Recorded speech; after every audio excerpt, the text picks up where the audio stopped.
Hi friends, എല്ലാവർക്കും one clip P S C YouTube ചാനലിലേക്ക് സ്വാഗതം. കഴിഞ്ഞ ദിവസം പി എസ് സി പ്രസിദ്ധീകരിച്ച ഒരു റാങ്ക് ലിസ്റ്റ്, അതിൻ്റെ കട്ട് ഓഫ് എന്ന് പറയുന്നത് 0 നിലവിൽ ഈ പറയുന്ന പത്തനംതിട്ട, ആലപ്പുഴ, കോട്ടയം, പാലക്കാട്, കണ്ണൂർ എന്നീ ജില്ലകളിൽ കട്ട് ഓഫ് മാർക്ക് എന്ന് പറയുന്നത് 0. അതേപോലെ ബാക്കിയുള്ള ജില്ലകളിലാണെങ്കിൽ കട്ട് ഓഫ് വന്നത് 0.33 ഏതാണ് ഈ പോസ്റ്റ് എന്നായിരിക്കും ഇപ്പം നിങ്ങൾ ആലോചിക്കുന്നത്. മറ്റൊന്നുമല്ല, ഇന്ത്യൻ സിസ്റ്റം ഓഫ് മെഡിസിൻ ഡിപ്പാർട്ട്മെൻറ്റിൻ്റെ നേഴ്സസ് ഗ്രേഡ് 2 ആയുർവേദ എന്ന് പറയുന്ന പോസ്റ്റിലേക്കാണ് ഇങ്ങനെ ഒരു കട്ട് ഓഫും അതേപോലെ തന്നെ ഇങ്ങനെ ഒരു റാങ്ക് ലിസ്റ്റും പി എസ് സി പ്രസിദ്ധീകരിച്ചത്. ഈ ഒരു നോട്ടിഫിക്കേഷൻ പി എസ് സി വരുന്നത് 2019 2022 ആകുമ്പോഴത്തേക്കും എക്സാംസ് ഒക്കെ കഴിഞ്ഞ് അതിൻ്റെ റാങ്ക് ലിസ്റ്റ് പബ്ലിഷ് ചെയ്യുകയാണ്. ഇതിൻ്റെ വാലിഡിറ്റി എന്ന് പറയുന്നത് 2025 സെപ്റ്റംബറിനാണ്. ഓക്കെ, 10ാം ക്ലാസ് അടിസ്ഥാന യോഗ്യതയാണ് പി എസ് സി ഈ ഒരു പോസ്റ്റിന് വേണ്ടിയിട്ട് പറയുന്നത്. സാലറി സ്കെയിൽ ആണെങ്കിൽ 27,900 മുതൽ 63,700 വരെയാണ് ഇതിൻ്റെ സാലറി സ്കെയിൽ എന്ന് പറയുന്നത്. ഓക്കെ, അപ്പോൾ നിങ്ങളിപ്പോൾ വിചാരിക്കുന്നുണ്ടാവും എന്തിനു വേണ്ടിയിട്ടാണ് ഇങ്ങനെ ഒരു എക്സാമിനെ കുറിച്ചുള്ള കാര്യം ഇപ്പോൾ പറയുന്നത് എന്നുള്ളത്. മറ്റൊന്നുമല്ല, പല ഉദ്യോഗാർത്ഥികളും എൻ്റെ അടുത്ത് പലപ്പോഴായിട്ട് ചോദിക്കാറുണ്ട്. അതായത് പല ട്രേഡ് എക്സാമുകൾ, ടെക്നിക്കൽ എക്സാംസ് ഒക്കെ വരുമ്പോൾ, സാറേ ഇതിൻ്റെ അകത്തെ പോസ്റ്റ് എന്ന് പറയുന്നത് ആകെ ഒരു പോസ്റ്റ് ഉള്ളൂ, അല്ലെങ്കിൽ 5 പോസ്റ്റ് ഉള്ളൂ, അല്ലെങ്കിൽ 6 പോസ്റ്റ് ഉള്ളൂ. അപ്പോൾ അതുകൊണ്ട് സാറേ ഈ ഒരു എക്സാം എഴുതാനായിട്ട് പോകണം. മിക്കപ്പോഴും പി എസ് സി ഇങ്ങനെയുള്ള എക്സാമുകളൊക്കെ നടത്താറുള്ളത് രാവിലെ 7:30 അങ്ങനെയുള്ള സമയങ്ങളിലൊക്കെയാണ് മിക്കപ്പോഴും ഇങ്ങനെ ട്രേഡ് അല്ലെങ്കിൽ ടെക്നിക്കൽ എക്സാംസ് ഒക്കെ നടത്താറുള്ളത്. അപ്പോൾ എനിക്ക് നിങ്ങളുടെ അടുത്ത് പറയാനുള്ളത്, ടെക്നിക്കൽ എക്സാംസും അതേപോലെ തന്നെ പി എസ് സി നടത്തുന്ന കോമൺ എക്സാംസും തമ്മിലുള്ള ഡിഫറൻസും, അതേപോലെ തന്നെ ഇങ്ങനെ ടെക്നിക്കൽ എക്സാംസ് നമ്മൾ എഴുതി കഴിഞ്ഞാലുള്ള ഗുണം എന്താണെന്നുള്ളതിനെ കുറിച്ചാണ് പറയാനായിട്ട് പോകുന്നത്. ആദ്യമായിട്ടാണ് നമ്മുടെ ചാനലിൽ വീഡിയോ കാണുന്നതെങ്കിൽ നമ്മുടെ ചാനൽ ഒന്ന് സബ്സ്ക്രൈബ് ചെയ്യുക. ഇതേപോലുള്ള ഏറ്റവും പുതിയ നോട്ടിഫിക്കേഷൻ അതേപോലെ തന്നെ അപ്ഡേഷൻ ഇതെല്ലാം നമ്മുടെ ചാനലിലൂടെ നിങ്ങൾക്ക് ലഭിക്കുന്നതായിരിക്കും. അപ്പോൾ നമുക്ക് ബാക്കി കാര്യങ്ങളിലേക്ക് പോകാം. എന്താണ് ഈ പറയുന്ന ഡിഫറൻസ് എന്ന് ചോദിച്ചു കഴിഞ്ഞാൽ, ഇപ്പോൾ നമ്മുടെ കോമൺ ആയിട്ട് നമ്മൾ എഴുതുന്ന ഏറ്റവും കൂടുതൽ കോമ്പറ്റീഷൻ വരുന്ന എക്സാംസുകളാണ് LDC, LGS, police, fireman, excise, അതേപോലെ തന്നെ സെക്രട്ടേറിയറ്റ് അസിസ്റ്റന്റ്, SI, BDO അങ്ങനെ വരുന്ന ഈ പറയുന്ന ഡിഗ്രി ലെവൽ എക്സാംസ് എന്ന് പറയുന്നത്.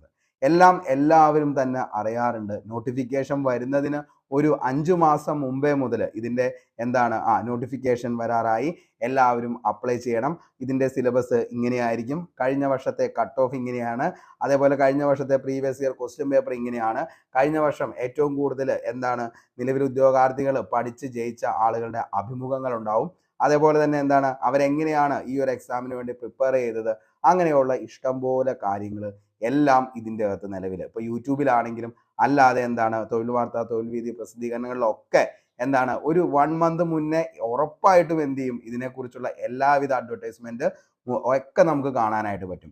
പക്ഷേ ഈ പറയുന്ന ടെക്നിക്കൽ എക്സാംസ് എന്ന് പറയുന്നത് ഒരു പർട്ടിക്കുലർ സബ്ജക്റ്റ് പഠിച്ച് അവർ മാത്രം അതിൻ്റെ അകത്ത് എക്സാംസ് എഴുതുന്ന, അതായത് ഇപ്പോൾ നിങ്ങൾ ഫോർ എക്സാമ്പിൾ പറയുകയാണെങ്കിൽ ഏകദേശം ഒരു 10,000 പേര് എഴുതുന്ന കോമൺ ആയിട്ടുള്ള ഒരു എക്സാം ആണെങ്കിൽ ഇതിൻ്റെ അകത്ത് നിങ്ങൾക്ക് നിലവിൽ പോകേണ്ടത് ഏകദേശം ഒരു 100 പേരുടെ അടുത്ത് മാത്രമാണ് എന്ത് ചെയ്യേണ്ടി വരുന്നുള്ളൂ, കോമ്പറ്റീറ്റ് ചെയ്യാനായിട്ടുള്ള സംഭവങ്ങൾ അവിടെ വരുന്നുള്ളൂ. ഓക്കെ, അപ്പോൾ വളരെ കുറച്ച് ആളുകൾ മാത്രമായിരിക്കും, അതായത് ആ ട്രേഡോ അല്ലെങ്കിൽ ആ ടെക്നിക്കൽ കാര്യങ്ങൾ പഠിച്ച ആളുകൾക്ക് മാത്രമാണ് ഈ എക്സാം എഴുതാനായിട്ട് പറ്റത്തുള്ളൂ. അത് തന്നെയാണ് ഈ എക്സാമിൻ്റെ ഏറ്റവും വലിയ പ്രത്യേകത എന്ന് പറയുന്നത്. അപ്പോൾ എന്തിനാന്ന് ചോദിച്ചു കഴിഞ്ഞാൽ മറ്റൊന്നുമല്ല, അവർക്ക് ആ ട്രേഡ് പഠിച്ചിട്ടുണ്ടെങ്കിൽ അവർക്ക് ഉറപ്പായിട്ടും ആ എക്സാമിൽ അറ്റൻഡ് ചെയ്യാനായിട്ട് പറ്റും. അപ്പോൾ അങ്ങനെയുള്ള ടെക്നിക്കൽ എക്സാംസ് നിങ്ങൾ എഴുതുമ്പോഴുള്ള ഏറ്റവും വലിയ കാര്യം എന്താണെന്ന് ചോദിച്ചു കഴിഞ്ഞാൽ, കൂടുതലായിട്ടൊന്നും വലിയ പബ്ലിസിറ്റി ഈ എക്സാമിനെ കുറിച്ചൊന്നും ഉണ്ടാവത്തില്ല. ഇപ്പോൾ ഈ പറയുന്ന തന്നെ നിങ്ങൾ ആദ്യമായിട്ട് ചിലപ്പോൾ കേൾക്കുന്നതായിരിക്കും, ബിഗിനേഴ്സ് ആയിട്ടുള്ള ഉദ്യോഗാർത്ഥികളാണെങ്കിൽ ഈ പറയുന്ന അതായത് ഇന്ത്യൻ സിസ്റ്റം ഓഫ് മെഡിസിൻ ഡിപ്പാർട്ട്മെന്റിന്റെ നേഴ്സസ് ഗ്രേഡ് 2 എന്ന് പറയുന്നത് ഈ ഒരു എക്സാമിനെ കുറിച്ച് നമ്മൾ അങ്ങനെ ഇപ്പോൾ ഒരു സെക്രട്ടേറിയറ്റ് കേൾക്കുന്ന പോലെയോ, അല്ലെങ്കിൽ ഒരു LDC കേൾക്കുന്ന പോലെയോ, അല്ലെങ്കിൽ ഒരു LGS എക്സാമിനെ കുറിച്ച് നമ്മൾ അറിയുന്ന പോലെയോ, ഇതിന്റെ സിലബസോ അല്ലെങ്കിൽ ഇതിന്റെ നിയമനങ്ങളെ കുറിച്ചൊന്നും നമ്മൾ എന്ത് ചെയ്യാറില്ല, അറിയാറില്ല. ഓക്കെ, അതേപോലെ തന്നെ BCom സെപ്പറേറ്റ് ആയിട്ട് എടുത്ത് പഠിച്ച ആൾക്കാർക്ക് അക്കൗണ്ടന്റ് എന്ന് പറയുന്ന ഒരു എക്സാം ഉണ്ട്, ട്രാവൽ ആൻഡ് ടൂറിസത്തിന്റെ സെപ്പറേറ്റ് എക്സാംസ് ഉണ്ട്, അതേപോലെ ITIക്കാർക്ക് ഒത്തിരി ഈ പറയുന്ന നമുക്ക് ടെക്നിക്കൽ എക്സാംസ് ഉണ്ട്, അതേപോലെ തന്നെ ഡിപ്ലോമക്കാർക്ക് അങ്ങനെ ട്രേഡുമായി സംബന്ധിച്ച ഒത്തിരി എക്സാംസും ഉണ്ട്. അപ്പം അങ്ങനെയുള്ള എക്സാംസുകൾ വരുന്ന ഉദ്യോഗാർത്ഥികൾ തീർച്ചയായിട്ടും എന്ത് ചെയ്യുക, നന്നായിട്ടിരുന്ന് ആ എക്സാം ഫോക്കസ് ചെയ്ത് പഠിക്കുക. കാരണം ഇത്രയും വലിയൊരു കോമ്പറ്റീഷൻ്റെ ഇടയ്ക്ക് നിങ്ങൾ കിടന്ന് ഞെരങ്ങുന്നതിനേക്കാൾ നല്ലത് നിങ്ങളുടേതായിട്ടുള്ള ട്രേഡിൽ അല്ലെങ്കിൽ നിങ്ങളുടെ ടെക്നിക്കൽ ഫീൽഡ് ഏതാണോ അതുമായി ബന്ധപ്പെട്ട എക്സാംസിന് വേണ്ടി കൂടുതൽ ഫോക്കസ് ചെയ്ത് പഠിക്കുന്നതായിരിക്കും ഏറ്റവും ബെറ്റർ ഓപ്ഷൻ എന്ന് പറയുന്നത്. ഇപ്പോൾ തന്നെ ഈ പറയുന്ന ITIയുടെ ഫിറ്റർ അങ്ങനെയൊക്കെയുള്ള എക്സാംസുകളൊക്കെ വരുന്നുണ്ട്. അപ്പോൾ അങ്ങനെയുള്ള എക്സാംസുകൾ കൂടുതൽ ഫോക്കസ് ചെയ്യുക, നന്നായിട്ടിരുന്ന് പഠിക്കുക. ഓക്കെ, അപ്പോൾ അത്രയും എന്താണ് ആളുകളുടെ കുറവ് അവിടെ ഉണ്ടാവും. അതേപോലെ തന്നെ എന്താണ് ഈ പറയുന്ന എക്സാംസിനൊന്നും വേണ്ടിയിട്ട് എന്താണ് വലിയ കാര്യമായിട്ടൊന്നും എന്താണ് റാങ്ക് ഫയലോ സ്റ്റഡി മെറ്റീരിയൽസോ ഒന്നും നമുക്ക് കിട്ടാനില്ല. മിക്കപ്പോഴും ആ ഒരു എന്താണ് നിങ്ങൾ പഠിച്ച ബുക്സും അതേപോലെ കാര്യങ്ങളൊക്കെ ആയിരിക്കും അതിൻ്റെ അകത്ത് വരുന്നത്. പിന്നെ ചില പബ്ലിക്കേഷൻസ് അങ്ങനെ ഇറക്കാറുണ്ട് ചിലപ്പോൾ ഈ പറയുന്ന ടെക്നിക്കൽ എക്സാംസിന് വേണ്ടി. പക്ഷേ അതെന്താണ് വളരെ ലിമിറ്റഡ് ആയിട്ടുള്ള എന്താണ് കാര്യങ്ങൾ മാത്രമാണ് അതിൻ്റെ അകത്ത് നമുക്ക് കാണാനായിട്ട് പറ്റത്തുള്ളൂ. അപ്പോൾ അങ്ങനെയുള്ള കാര്യങ്ങളൊക്കെയാണ് അതിൻ്റെ അകത്ത് വരുന്നത്. പിന്നെ പബ്ലിസിറ്റി എന്ന് പറയുന്നത് വളരെ കുറവായിരിക്കും. നിങ്ങളുടെ ട്രേഡുമായി ബന്ധപ്പെട്ട കുറച്ച് ആളുകൾ മാത്രമായിരിക്കും ഇത് എന്ത് ചെയ്യുന്നത് അറിയുന്നത്. അതേപോലെ തന്നെ കട്ട് ഓഫ് അതുകൊണ്ട് തന്നെ എപ്പോഴും ഒരു 50 മാർക്കിൽ താഴെയുള്ള കട്ട് ഓഫ് ഒക്കെയാണ് മിക്കപ്പോഴും ഈ വക എക്സാമുകൾക്ക് വരാറുള്ളൂ. ഓക്കെ, ഇനി ഞാൻ എന്തുകൊണ്ടാണ് ഈ പറയുന്ന ടെക്നിക്കൽ എക്സാംസിനെ അത്രയും കൂടുതൽ ഫോക്കസ് ചെയ്യാൻ പറയാനുള്ള കാരണം എന്ന് ചോദിച്ചു കഴിഞ്ഞാൽ മക്കളെ നമുക്ക് നോക്കാം. അതായത് ഇതാണ് 2019 ഈ പറയുന്ന നോട്ടിഫിക്കേഷൻ വരുന്ന സമയത്ത് ഓരോ ജില്ലകളിലെയും എന്താണ് പ്രതീക്ഷിക്കാവുന്ന വേക്കൻസി പറഞ്ഞത് ഇങ്ങനെയായിരുന്നു. തിരുവനന്തപുരം 1, കൊല്ലം 1, പത്തനംതിട്ട 4, ആലപ്പുഴ 5, കോട്ടയം 6, എറണാകുളം 3, തൃശ്ശൂർ 10, പാലക്കാട് 2, കോഴിക്കോട് 3, കണ്ണൂർ 1 വേക്കൻസിയാണ്, കാസർഗോഡ് 1. ഓക്കെ, അപ്പോൾ ഏറ്റവും കൂടുതൽ വേക്കൻസീസ് റിപ്പോർട്ട് ചെയ്തത് നിലവിൽ എവിടെയാണ്? തൃശ്ശൂർ 10 വേക്കൻസിയാണ്. ബാക്കി തിരുവനന്തപുരം ആയാലും കൊല്ലം ആയാലും കണ്ണൂർ, കാസർഗോഡൊക്കെ ഒരേ ഒരു വേക്കൻസി മാത്രമാണ് നിലവിൽ എന്ത് ചെയ്തിട്ടുള്ളൂ പറഞ്ഞിട്ടുണ്ടായിരുന്നുള്ളൂ. പക്ഷേ നമുക്ക് ഇതിൻ്റെ നിലവിൽ എന്ത് ചെയ്യാം, അഡ്വൈസ് അയച്ചേക്കണേ നമുക്ക് നോക്കിക്കഴിഞ്ഞാൽ മനസ്സിലാവും. ഇതാണ് നേഴ്സസ് ഗ്രേഡ് 2 ആയുർവേദ. ഇതിൻ്റെ അകത്ത് നമ്മൾ നോക്കിക്കഴിഞ്ഞാൽ ഈ ഒരു പോസ്റ്റിലേക്ക് വേണ്ടിയിട്ട് നിലവിൽ നമ്മൾ പറഞ്ഞു തൃശ്ശൂരാണ് ഏറ്റവും കൂടുതൽ വേക്കൻസി റിപ്പോർട്ട് ചെയ്തത്. അത് 10 വേക്കൻസിയാണ് പറഞ്ഞത്. പക്ഷേ ഏറ്റവും അവസാനം ഇവിടെ അഡ്വൈസ് പോയിരിക്കുന്നത് 33 പേർക്കാണ് അവിടെ അഡ്വൈസ് പോയിരിക്കുന്നത്. ഓക്കെ, അപ്പോൾ 33 പേരെ ഇവിടെ എന്ത് ചെയ്യേണ്ട അഡ്വൈസ് പോയിട്ടുണ്ട്. നമുക്ക് ഡേറ്റ് ഓഫ് ലാസ്റ്റ് അഡ്വൈസ് നോക്കിക്കഴിഞ്ഞാൽ 4/11/2024 അതിൻ്റെ എന്ത് ചെയ്യുന്നത് ഈ പറയുന്ന അഡ്വൈസ് പോയിരിക്കുന്നത്. ഓക്കെ, അതേപോലെ തന്നെ OC 23, അതായത് ഈഴവ 24, SC 25, ST 46 അങ്ങനെയൊക്കെയാണ് ബാക്കിത്തെ അവിടുത്തെ ആളുകൾ എന്ന് പറയുന്നത്. ഓക്കെ, ഇനി നമുക്ക് കണ്ണൂർ ഒരേ ഒരു വേക്കൻസി മാത്രമാണ് റിപ്പോർട്ട് ചെയ്തത്, ഒറ്റയ്ക്കൊരു വേക്കൻസി. പക്ഷേ ഇവിടെ അഡ്വൈസ് പോയേക്കണം നോക്കിക്കഴിഞ്ഞാൽ മനസ്സിലാവും 5 പേർക്ക് നിലവിൽ എന്ത് ചെയ്തിട്ടുണ്ട് അഡ്വൈസ് പോയിട്ടുണ്ട്. ഓക്കെ, അപ്പോൾ നിലവിൽ ഈ പറയുന്ന ടെക്നിക്കൽ എക്സാംസ് ഒക്കെ നിലവിൽ നമ്മൾ എന്താണ് അപ്ലൈ ചെയ്യുന്ന സമയത്തൊക്കെ 1-2 വേക്കൻസീസ് ഒക്കെ ആയിരിക്കും നിലവിൽ വരുന്നത്. പക്ഷേ ഈ പറയുന്ന ഒരു 5 വേക്കൻസി ഒക്കെ ഉള്ള ഏതെങ്കിലും ജില്ലകൾ നിങ്ങൾ നോക്കിക്കഴിഞ്ഞാൽ അവിടെ എല്ലാം വന്നിട്ടുണ്ട് ഏകദേശം 15-ന് മുകളിലേക്ക് അഡ്വൈസ്.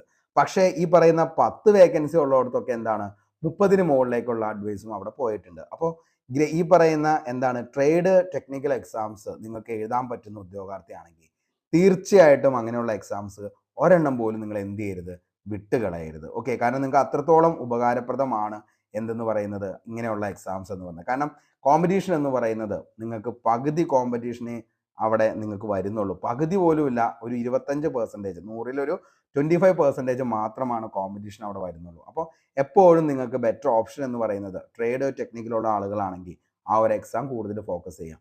ഇപ്പോൾ ഞാൻ നിങ്ങളുടെ അടുത്ത് പറഞ്ഞു, അതായത് തുടക്കക്കാരായിട്ടുള്ള ഉദ്യോഗാർത്ഥികളൊക്കെ ആണെങ്കിൽ നിങ്ങൾക്ക് PSC കോച്ചിങ്ങിൻ്റെ കൂടെ തന്നെ ടൈപ്പ് റൈറ്റിംഗ് കോഴ്സിനൊക്കെ പോകാനായിട്ട് പറ്റും. ഒരു 6 മാസം കൊണ്ടൊക്കെ നമുക്ക് ലോവർ ഹയർ അതൊക്കെ നമുക്ക് നേടിയെടുക്കാൻ പറ്റും. അത്യാവശ്യം കുഴപ്പമില്ലാത്ത ഒരു സംഭവം തന്നെയാണ്. അതേപോലെ തന്നെ ലേഡീസ് ആയിട്ടുള്ള ആളുകൾക്കൊക്കെ എന്താണ് വേണമെങ്കിൽ നിങ്ങളൊന്ന് ശ്രമിച്ചു കഴിഞ്ഞാൽ പോലീസ് ഡ്രൈവർ, ഫയർമാൻ ഡ്രൈവർ അങ്ങനെയുള്ള പോസ്റ്റുകളിലേക്ക് വേണമെങ്കിൽ നിങ്ങൾക്ക് ഇനി മുതൽ അപ്ലൈ ചെയ്യാൻ പറ്റുന്നതാണ്. അപ്പോൾ അതിൻ്റെ അകത്ത് നിങ്ങൾക്ക് എന്ത് ചെയ്യാൻ പറ്റും, ഈ പറയുന്ന നമുക്ക് എന്താണ് അതായത് നമുക്ക് ഹെവി അതേപോലെ തന്നെ ബാഡ്ജ് കാര്യങ്ങൾ അങ്ങനെയുള്ള സംഭവങ്ങളൊക്കെ ഒന്ന് സെറ്റാക്കി വയ്ക്കുകയാണെങ്കിൽ അതും നിങ്ങൾക്ക് ഓക്കെയാണ്. ഓക്കെ, ഇനി നമുക്ക് ഈ പറയുന്ന നിലവിലത്തെ നോട്ടിഫിക്കേഷൻ്റെ അകത്ത് നമ്മൾ നോക്കിക്കഴിഞ്ഞാൽ അതിൻ്റെ അകത്ത് എന്തൊക്കെയാണ് എന്നുള്ളത് നമുക്ക് ജസ്റ്റ് ഒന്ന് നോക്കാം. അതായത് നിലവിൽ 745/2024 ഇതിൻ്റെ കാറ്റഗറി നമ്പർ എന്ന് പറയുന്നത്. അപ്പോൾ നിലവിൽ നമ്മുടെ പ്രൊഫൈലിൽ ഈ ഒരു അതായത് 31/12/2024 PSC ഒത്തിരി നോട്ടിഫിക്കേഷൻസ് നമ്മുടെ പ്രൊഫൈലിലേക്ക് ആഡപ്പായുണ്ട്. ഏകദേശം 300+ എന്താണ് നിലവിൽ നോട്ടിഫിക്കേഷൻസ് ആണ് വന്നിരിക്കുന്നത്.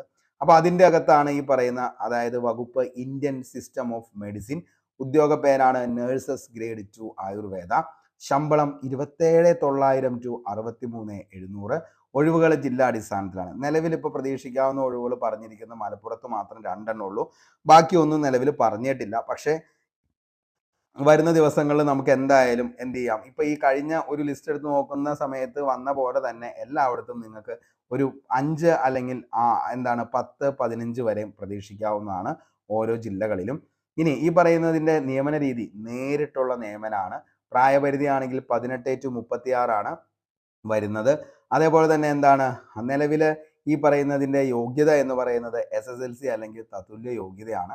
കേരള ഗവൺമെൻറ് അംഗീകരിച്ച ആയുർവേദ നേഴ്സസ് കോഴ്സ് സർട്ടിഫിക്കറ്റ് ഉണ്ടെങ്കിൽ നിങ്ങൾക്ക് എല്ലാവർക്കും എന്ത് ചെയ്യാം, ഇത് നിലവിൽ അപ്ലൈ ചെയ്യാൻ പറ്റുന്നതാണ്. ഓക്കെ, അപ്പോൾ ഇത്രയാണ് വരുന്നുള്ളൂ. അപ്പോൾ നിങ്ങൾക്ക് ഇതിന് നിലവിൽ എന്താണെന്ന് ചോദിച്ചു കഴിഞ്ഞാൽ അപേക്ഷ സ്വീകരിക്കാവുന്ന അവസാന തീയതി 29/1/2025 ബുധനാഴ്ച അർദ്ധരാത്രി 12 മണി വരെയാണ് ഇതിന് എന്ത് ചെയ്യാൻ പറ്റുന്നത്, നിലവിൽ അപ്ലൈ ചെയ്യാൻ പറ്റുന്നത്. ഓക്കെ, അപ്പോൾ ഒന്ന് നിങ്ങൾ ഓർത്ത് വെച്ചോ. അപ്പോൾ ഈ ഒരു യോഗ്യതയുള്ളവർക്ക് 10ാം ക്ലാസ് യോഗ്യതയും അതേപോലെ തന്നെ കേരള ഗവൺമെൻറ് അംഗീകരിച്ച നേഴ്സ് കോഴ്സ് സർട്ടിഫിക്കറ്റ് ഉള്ളവർക്കും ഇപ്പോൾ തന്നെ DC ഒക്കെ പഠിച്ച ആളുകൾക്ക് വേണ്ടിയിട്ട് കുറേ എക്സാംസുകൾ വന്നിട്ടുണ്ട്. അതേപോലെ ടൈപ്പ് റൈറ്റിംഗ്. അപ്പോൾ അങ്ങനെയുള്ള തുടക്കക്കാരായിട്ടുള്ള ഉദ്യോഗാർത്ഥികൾ, നിങ്ങൾ കോച്ചിങ്ങിനൊക്കെ പോകുന്ന ആൾക്കാരാണെങ്കിൽ അതിൻ്റെ കൂടെ തന്നെ നിങ്ങൾക്ക് കൊണ്ടുപോകാവുന്ന ഏതെങ്കിലുമൊക്കെ കമ്പ്യൂട്ടർ കോഴ്സുകളോ അല്ലെങ്കിൽ ഇങ്ങനത്തെ ട്രേഡോ ഡിപ്ലോമയോ അങ്ങനെ എന്തെങ്കിലും കോഴ്സുകളൊക്കെ ഉണ്ടെങ്കിൽ അതൊന്ന് പഠിക്കുക. തീർച്ചയായിട്ടും മെയിൻ കോമ്പറ്റീഷൻ്റെ അത്രയും വലിയൊരു കോമ്പറ്റീഷൻ നിങ്ങൾക്ക് ഈ ട്രേഡ് ടെക്നിക്കൽ എക്സാംസുകൾക്കൊന്നും വരത്തില്ല. അപ്പോൾ അതും ഒന്ന് പരിഗണിക്കാവുന്നതാണ്. അപ്പോൾ നിങ്ങൾക്ക് ഇതേപോലുള്ള ആരും കാണാത്തതും കേൾക്കാത്തതുമായിട്ടുള്ള നോട്ടിഫിക്കേഷൻസും അതേപോലെ തന്നെ ആപ്ലിക്കേഷനുകൾ നിങ്ങൾക്ക് അയക്കാനുള്ള ഓരോ കാര്യത്തെക്കുറിച്ചും നമ്മുടെ ചാനലിൽ നമ്മൾ ഡിസ്കസ് ചെയ്യുന്നതാണ്. അതേപോലെ തന്നെ സെക്രട്ടേറിയറ്റ് അസിസ്റ്റൻ്റ് എന്ന് പറയുന്ന അത്രയും വലിയ നിങ്ങൾക്കറിയാം, അതായത് ഡിഗ്രി ലെവലിലെ ഏറ്റവും ഗ്ലാമറസ് ജോബായിട്ടുള്ള ആ ഒരു ജോബിൻ്റെ free PDF class, free video class ഇത് നിങ്ങൾക്ക് വേണ്ടി നമ്മൾ പ്രൊവൈഡ് ചെയ്യുന്നുണ്ട്. താല്പര്യമുള്ളവർ നമ്മുടെ ചാനൽ ഒന്ന് സബ്സ്ക്രൈബ് ചെയ്യുക. അതേപോലെ തന്നെ ഈ ക്ലാസ്സുകളുടെ എല്ലാത്തിൻ്റെയും നിലവിൽ എന്ത് ചെയ്യുന്നുണ്ട്, നോട്ട് കിട്ടുന്നതിന് വേണ്ടി PDF നോട്ടിന് വേണ്ടി നമ്മുടെ ടെലഗ്രാം ചാനലിൽ കൂടി ഒന്ന് ജോയിൻ ചെയ്യുക. എല്ലാത്തിൻ്റെയും ലിങ്ക് താഴെ ഡിസ്ക്രിപ്ഷൻ ബോക്സിൽ അവൈലബിൾ ആണ്. അപ്പോൾ വീഡിയോ ഇഷ്ടപ്പെട്ടെങ്കിൽ ഉറപ്പായിട്ടും ലൈക്ക് ചെയ്യുക. നിങ്ങളുടെ അഭിപ്രായം താഴെ കമൻറ്റ് ബോക്സിൽ രേഖപ്പെടുത്തുക. കാരണം ഇങ്ങനെയുള്ള എക്സാംസുകൾ, ട്രേഡ് ടെക്നിക്കൽ എക്സാംസുകൾ ഇനി ആരും എഴുതാതെ പോകരുത്. തീർച്ചയായിട്ടും നിങ്ങളെ കൊണ്ട് പറ്റാവുന്ന രീതിയിൽ മാക്സിമം എഫേർട്ട് ഇട്ട് ആ എക്സാമുകൾ നിങ്ങൾ എന്ത് ചെയ്യുക, പഠിച്ച് തന്നെ ക്ലിയർ ചെയ്യുക. തീർച്ചയായിട്ടും നിങ്ങൾക്ക് അതിൻ്റെ അകത്ത് നല്ലൊരു ജോലി കിട്ടും എന്ന് തന്നെ പ്രതീക്ഷിക്കാം. അപ്പോൾ ഇത്രയും കാര്യങ്ങൾ ഒന്ന് പറയാനായിട്ടാണ് വന്നത്. എല്ലാവർക്കും വീഡിയോ ഇഷ്ടപ്പെട്ടു എന്ന് കരുതുന്നു. പുതിയൊരു വീഡിയോയുമായി നമുക്ക് വീണ്ടും കണ്ടുമുട്ടാം. അതുവരത്തേക്കും short break. Signing off Arun Kombanadan. Thank U.